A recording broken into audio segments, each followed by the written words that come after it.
Ni main nak bagi tips macam mana cara nak cari calon menantu. Calon menantu. Tahu? Ni nak masuk bulan Ramadan ni. Tu waktu dia. Tahu tak? Waktu mana? Ni depa duk ambil imam-imam tahfiz mai jadi imam oh.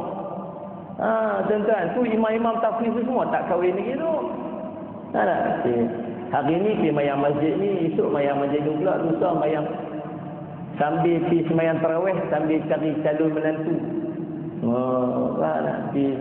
Hari tu dengar tu imam baca sedar, Bismillahirrahmanirrahim, Alhamdulillahirabbil alamin, Arrahmanirrahim. Mayang baca macam Maulidul Haram.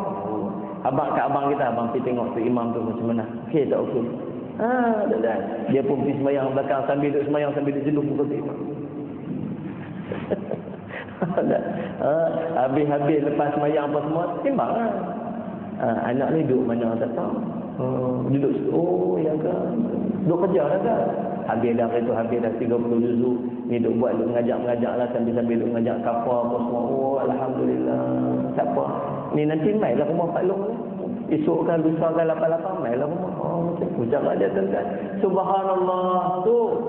Cari hafal 30 juzuk tu. Hafal 30 juzuk tu tuan-tuan.